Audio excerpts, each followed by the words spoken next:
अलग से रिकॉर्ड करो है बाबू। हाँ, इस हिस्से को अक्सर इस पर बढ़िया वो करके डालो। अल्लाह ताला को ऊपर वाला कहना कैसा है? जिस हमारे भाई ने सवाल किया, अल्लाह उसकी उम्र में बरकत अता फरमाए। सबसे पहली बात यह है कि अल्लाह की जात को किसी एक जगह खास कर देना ये जायज नहीं। अल्लाह दुनिया के हर गोशे, हर कोने में, हर लम्हा, हर वक्त मौजूद है। न ऊपर न नीचे, न दाएं न बाएं। जहां आप सोचेंगे रब आपसे पहले वहां मौजूद है। इसलिए ये कहना ऊपर वाला जैसा चाहेगा वैसा होगा, इसका मतलब ये कि आपने अल्लाह को आसमान वाला बना दिया, जमीन वाला वो नहीं है, ये हराम है। अगर अनजाने में आपने किया तब तो अल्लाह माफ करे, और अगर जानबूझ के कोई अल्लाह को ऊपर वाला कहे तो वो काफिर हो जाए। अगर मसला जानता है उसके बाद भी कहे कि अल्लाह ऊपर रहता है या अल्लाह ऊपर है, तो फिर समझ लो कि ईमान का तोता उड़ने में देर नहीं लगेगी। इसलिए अकीदा ये होना चाहिए हम सुन्नियों का और पूरी दुनिया का कि अल्लाह हर जगह था, हर जगह है और हर जगह, जोर से बोलिए, हर जगह था, हर जगह है, हर जगह हमेशा था, हमेशा है, हमेशा। ये पहले सवाल का जवाब। दूसरा क्या है? मस्जिदों को सजाना, ईमान को सताना। अच्छा, मस्जिदों को सजाना, रोशन करना, डेकोरेट करना जायज चीजों से जायज है।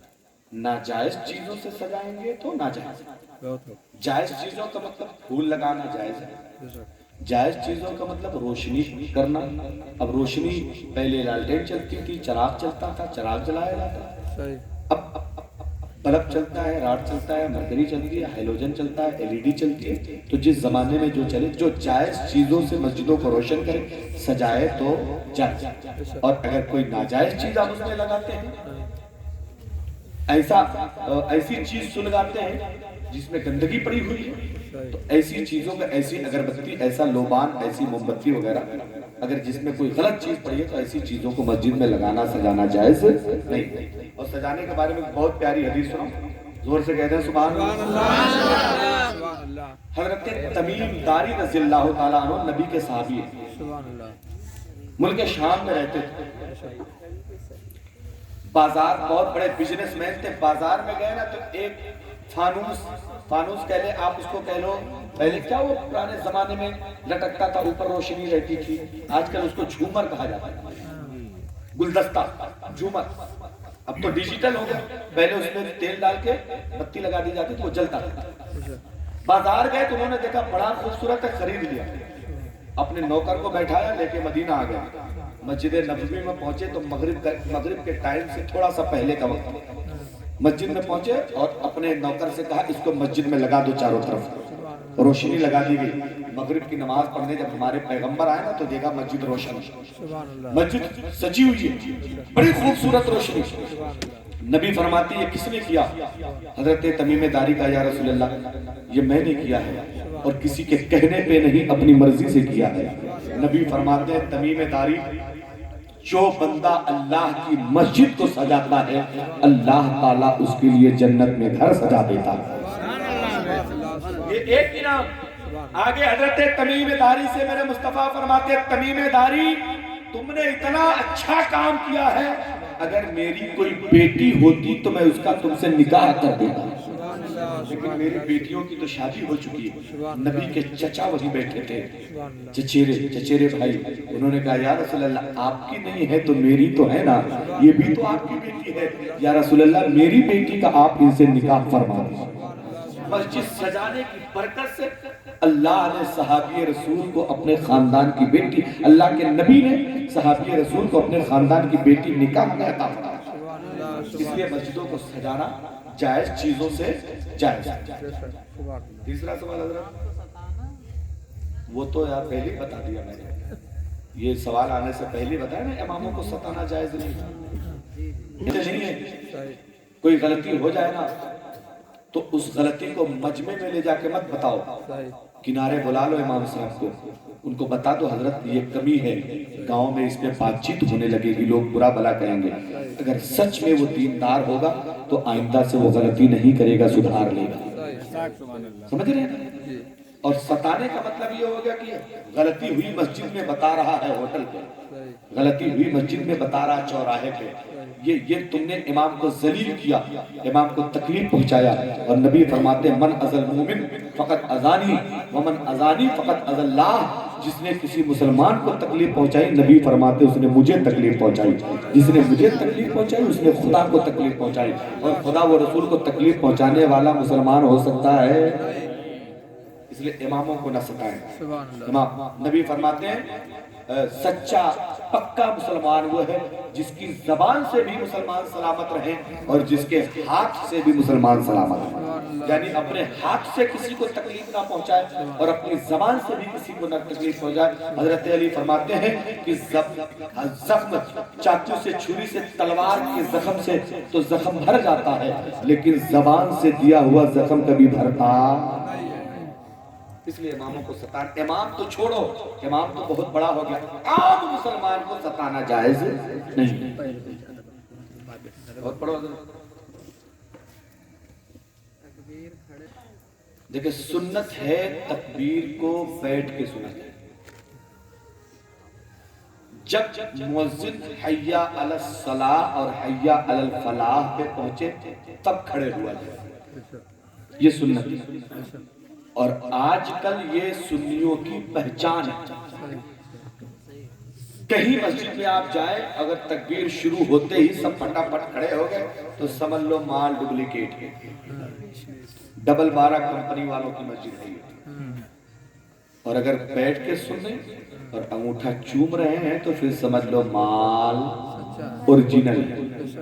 سمجھ رہے ہیں؟ اس پہ بہت گفتگو کی جا سکتی ہے، بہت لمبی بحث ہو سکتی ہے، بس اتنا جان لیں کہ اہل سنت والجماعت کے نزدیک، امام اعظم ابو حنیفہ کے نزدیک تکبیر بیٹھ کر سننا واجب۔ حدیث پاک میں آیا جو بندہ تکبیر بیٹھ کے سنتا ہے اور حی علی الصلاۃ حی علی الفلاح پہ کھڑا ہوتا ہے اللہ تعالیٰ اس کی مغفرت فرما دیتا ہے۔ سبحان اللہ سبحان اللہ سبحان اللہ۔ بہت بڑھیا سوال، منیہار لوگ گسائے جی ہاں کوئی ہو منیہار مطلب سمجھے نا، چوڑی پہنانے والے لوگ، ہماری طرف اس کو دیکھو کیا کہتے ہیں، ہمارے کچوشا علاقے میں اس کو پتہ نہیں کیا کہتے ہیں، اس کو کچھ دوسرا کہتے ہیں، جیسے سبزی فروش لوگوں کو، بھیا کیمرہ تو نہیں چل رہا ہے؟ چل رہا ہے، چلو اس کو کاٹ دینا لیکن سن لو، جو ہمارے یہاں سبزی بیچتے ہیں سبزی نہیں، اور جس نے سب کچھ مان کے اس پہ عمل کرنا شروع کر دیا وہ مسلمان۔ سمجھ رہے ہیں؟ اب کیا ہے، مرد جو چوڑیاں پہناتے ہیں گھوم گھوم کے، یا دکان لگی ہے ملی پور میں، ہماری بہن بیٹیاں گئی انہوں نے اپنا ہاتھ دیا، اس نے پکڑ کے ہاتھ دبایا اور چوڑی ڈال دیا، یہ سخت حرام ہے، ناجائز ہے، گناہ ہے، جہنم میں لے جانے والا کام ہے۔ عورت چوڑی پہننے جا رہی ہے تو عورتیں پہنا سکتی ہیں، سمجھ رہے ہیں؟ عورت سے چوڑی پہن سکتی ہے، لیکن پہلی بات تو مردوں کے سامنے بے پردہ بیٹھی ایک گناہ، اپنا ہاتھ ان کے ہاتھ میں دیا 2 گناہ، مجھ سے بیٹھ کے باتیں کر کے چوڑی کا مول بھاؤ کر کے اپنا سب طے تمام کر رہی ہے 3 گناہ، سمجھے؟ تو یہ بہت سارے گناہوں کی جڑ ہے، اس لیے مردوں آج کل تو فیشن والا معاملہ چل رہا ہے، بڑی چوڑیاں لاتی ہیں عورتیں خود ہی پہن لیتی ہیں، اب تو پہنانے والا رواج بہت کم ہوتا جا رہا ہے، پہلے ایک بار چوڑی عورت پہن لیتی تھی تو بہت سترک رہتی تھی کہیں ٹوٹ نہ جائے، دوبارہ ملے گی نہیں، کیونکہ ساس اتنی جلاد ہوتی تھی کہ وہ اگر دوبارہ چوڑی مانگ لے تو ان کی ایسی تیسی، اور اب تو معاملہ یہ ہے کہ ہر سوٹ پہ الگ الگ چوڑی، اس کو نکالو دوسرا سوٹ پہنا تو چوڑی دوسری ہے نا، اس لیے چوڑیاں مردوں سے پہننا، غیر مرد محرم اور نامحرم، غیر محرم 2 ہوتے ہیں، اس کو سمجھ لو پہلے، जिन मर्दों से आपका निकाह जायज है उनसे पर्दा फर्ज। बस सीधा सीधा फार्मूला। जिन मर्दों से जिंदगी में निकाह हो सकता है उन मर्दों से आप पर पर्दा फर्ज, और जिन मर्दों से निकाह नहीं हो सकता उनसे पर्दा जरूरी नहीं। जैसे बाप से बेटी का निकाह नहीं हो सकता, इसलिए बेटी के लिए बाप से पर्दा जरूरी नहीं। पर्दे का मतलब क्या? पर्दे का मतलब ये कि बाल अगर कभी खुले हैं बाप के सामने तो खोल सकती है, हाथ की आस्तीन चढ़ी है तो चल सकता है, चेहरा खुला है चल सकता है, पैर खुली है, पिंडली खुली है, चल। अब वो चीजें जिनको शर्मगाह कहा जाता है, शर्म की, वो बाप के सामने भी खोलना जायज है। समझ रहे? और जिन मर्दों से निकाह हराम है उनसे पर्दा ना करने में थोड़ी सी इजाजत है, और जिनसे निकाह जायज है उनसे पर्दा वाजिब है। जैसे बहनोई से निकाह जायज है लेकिन साली पर्दा करती है, तो बहनोई इतना कमीना काटा, साली है मतलब आधी घरवाली है। तेवर भाभियों में बहुत सब तेवर को अल्लाह के नबी ने मौत बताया भाभियों की। बहुत सारे कांड आपने सुने होंगे, देखे होंगे कि भाई गया कमाने, इधर भाभी तेवर के साथ अपने काम में लगी हुई। होता नहीं ऐसे? इसलिए तेवरों को, भाभियों पर लाजिम है कि तेवरों से पर्दा करें।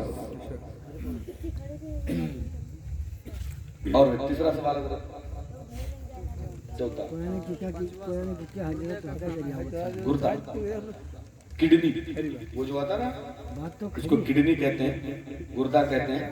गुर्दा खाना शरीयत में जायज है लेकिन मुस्तफा ने उसे पसंद नहीं फरमाया। एक होता है जायज, एक होता है पसंद। जैसे क्या कहते हैं, दस्त, सरकार दस्त खाते थे, आगे वाली बकरे के आगे वाला जो पैर होता था, वो जो पूरा ऐसा कहते हैं दस्त, वो सरकार को पसंद था। और सरकार को ये क्या कहते हैं, गुर्दा पसंद है। उसकी वजह क्या थी? जायज है, सरकार ने मना नहीं फरमाया। अगर वो खाना जायज नहीं होता तो सरकार मना फरमा देती, मना नहीं फरमाया। क्यों सरकार को पसंद नहीं था? चूंकि गुर्दे का काम है पेशाब को फिल्टर करना। किडनी का क्या काम है? पानी जो आप पीते हैं, पानी से कैल्शियम को छांट के अलग करना, फालतू पानी को पेशाब बना के पेशाब की नली से बाहर निकाल देना, ये काम है गुर्दे का। तो उसमें पेशाब का आना जाना लगा रहता था, इसलिए मुस्तफा ने उसे पसंद नहीं फरमाया। खाना जायज है, खाना जायज तो उसमें कोई हर्ज नहीं, बल्कि ओझड़ी ना जायज। ये हमारी औरतें बनाती हैं ओझड़ी ना तो पसीना पसीना हो जाता है। इतनी मेहनत से ओझड़ी बनाती है कि अगर इतनी मेहनत से शौहर का कपड़ा धो दे तो अल्लाह की वलिया बन जाएगी। लेकिन वो साबुन वो लगाए चूना लगाए फलाना लगाए, कहते अरे हजरत बकरे की ओझड़ी है। अरे तो बकरे का गोबर भी तो होता है। सही है, ओझड़ी खाना जायज नहीं, उससे बचना वाजिब। और बताओ, हाँ, बहुत बढ़िया सवाल। जोर से इस सवाल करने वाले के दिमाग को 1000 तोपों की सलामी, जोर से कह दो सुभान अल्लाह। मर्द के लिए चांदी की एक अंगूठी, आप मेरे हाथ में देख रहे हैं, चांदी की एक अंगूठी जिसका चांदी का वजन, ये नग छोड़ के, ये नग जो है ना पत्थर, इसको छोड़ के जिसकी चांदी का वजन 4.5 माशा, कह लीजिए 4 ग्राम से कम चाहिए। ये चांदी जो इसमें लगी है ये 4 ग्राम से कम हो तो उसका एक अंगूठी मर्दों को पहनना जायज। उसके अलावा कोई अंगूठी नहीं। वो ब्रेसलेट, छल्ले, कड़े, लाकिटें, जंजीर, ये सब पहनना मर्दों के लिए हराम है। हाँ, वो सुनो, ये सब पहनना है। और वो जो कहते हैं अजमेर वाला लाल धागा, फलाना जगह वाला काला धागा, ये सब धंधा, बिजनेस। पापा कहीं धागा दे के गए थे अजमेर वाले किले का बेचा करे, और जब किसी को दे के गए थे तो इतना दे के गए थे जो अभी तक बिक रहा है। समझ रहे? तो वो धंधा, वो धागा बांधना ये काफिरों की निशानी है। काफिरों की अलामत। इसलिए मुसलमानों का वो धागा काला हो, नीला हो, पीला हो, हरा हो, बैगनी हो, सफेद हो, वो बांधना जायज नहीं। समझ रहे हैं ना? जी अगर कोई मर्ज है आपको, उधर ना बतिया, जवाब सुनना तो इधर सुनो, तुम हो जान लो, आप ही जी हो ना। नहीं वो निकाल लेगा। अच्छा अरे अभी पहने रो, कल निकाल। अगर कोई मर्ज है आपको, जैसे मिसाल के तौर पे हाथ में दर्द है, आपने पड़वा के गंडा बांध लिया तो वो जायज, लेकिन तब तक जब तक दर्द हो, उसको फैशन मत बनाओ। हाँ हाँ हाँ, जब तक जरूरत है तब तक।